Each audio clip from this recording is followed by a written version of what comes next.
Gather close, my people. Gather close. Tonight, I will not tell you a story of spirits or distant wars. Number, I will tell you the story of Chief Obiajulu, a man whose barns overflowed with yam, whose wives filled his compound, whose name commanded respect in the council of elders, but whose death came not from strangers, not from enemies in the forest, but from the very women who shared his bed. In the land of the Igbo, there lived a wealthy chief named Obiajulu. His barns were full of yam, his goats were fat, his wives and children were many, but greed lived in his chest. Chief Obiajulu walked through the market like a rooster that owned the entire village. His agbada was always the finest, his walking stick carved from iroko, his sandals made of leopard skin. The first wife, Adise, was his rock. She suffered with him when his only wealth was one goat and a rusty hoe. She carried baskets of yam on her head, sweating under the sun, yet smiling for her husband. But once wealth came, Obiajulu's eyes began to wander. One market day, he returned with Oluchi, a young beauty with skin like ripe mango and eyes that shone like river water under the sun. Village women whispering, "A woo! Another wife? Ah, does yam multiply by planting two wives?" Men shaking heads. A man who chases two rats at once will return home with none. But Chief Obiajulu ignored them. He puffed his chest and declared proudly, "A man of my wealth cannot drink from only one calabash. Let the drums beat. Let my new wife enter." And so two fires began to burn in his compound. Adise cooked in her hut, quiet, her heart heavy with bitterness.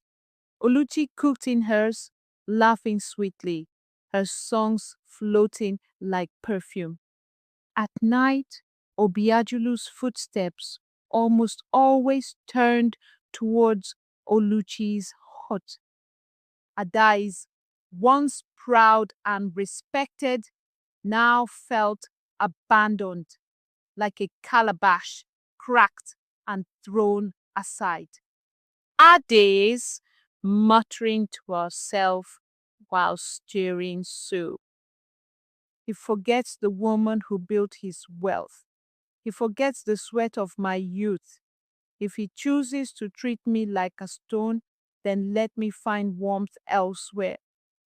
And so, when the moon was bright, Adise slipped quietly into the shadows. Beyond the palm grove, another man waited, their whispers mixed with the chirping of crickets. By day, she smiled bitterly at Obiajulu. By night, her heart belonged to another. But Oluchi was watching. She saw the barns filled with yam. She counted the goats, the calabashes of palm wine, the wide lands Obiajulu owned. Oluchi, thinking voice, sly. "If this man dies, who will inherit?" "Me. I am young. His sons are still small. Everything will be mine. Why should I share with Adese? Why should I wait for his slow death? Let me hasten the path." So Oluchi went to the edge of the forest. There, the herbalist sat, his eyes red like burning charcoal. obelisk, grinning with rotten teeth. What do you seek, daughter of the moon? Oluchi, whispering nervously, I seek freedom. I seek wealth. She placed coins and honey in his hand. He gave her herbs dark as night. Back in the compound, Oluchi ground the poison into powder and stirred it into Obiajulu's stew. Oluchi, smiling sweetly, serving food. Eat, my husband.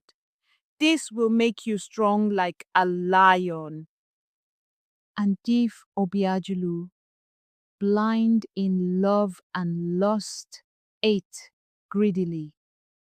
That night, sweat poured from his body, his stomach twisted, his once proud chest heaved like a goat dragged to slaughter. News spread fast. The chief is dying. The chief is dying. The elders gathered. The villagers crowded his compound. Women wailed. Men shook their heads. They called for the dibia, the diviner. He came with cowries, feathers, a white cock, and sacred leaves. He killed the cock, sprinkled its blood, and threw the cowries on the ground. Smoke rose as he chanted. The drums stopped. Silence. Then the vision appeared in the smoke. The people gasped.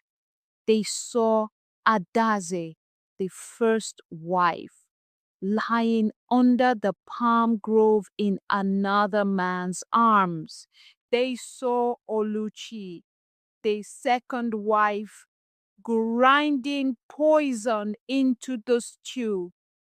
Elders, in unison, shocked. Ha! Abomination!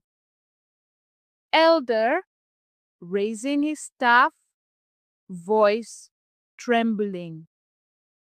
Chief Obiajulu, you chased wealth but lost wisdom. You took 2 wives but gained 2 graves. A house with 2 queens is a battlefield without peace.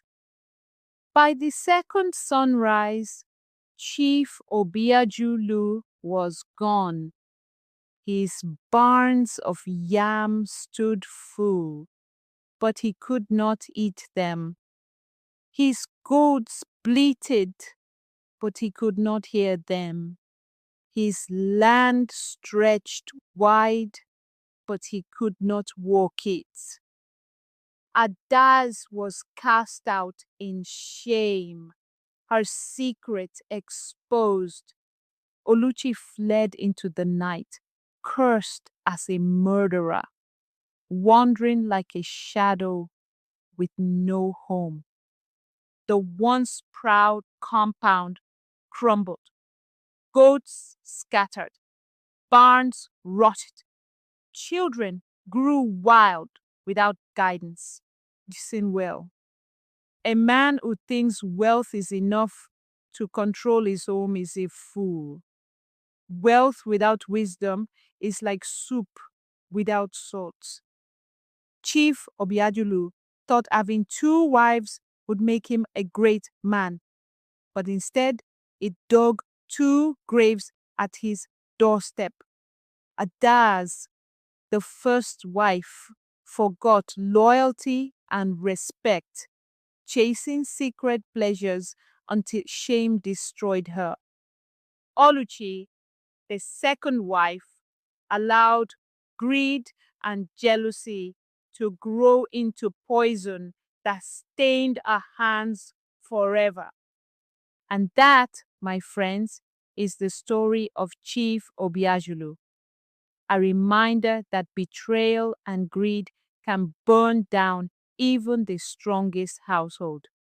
If this story moved you, don't forget to like this video, subscribe, and share it with someone who loves African folk tales. Until next time, sit close by the fire, for another tale awaits.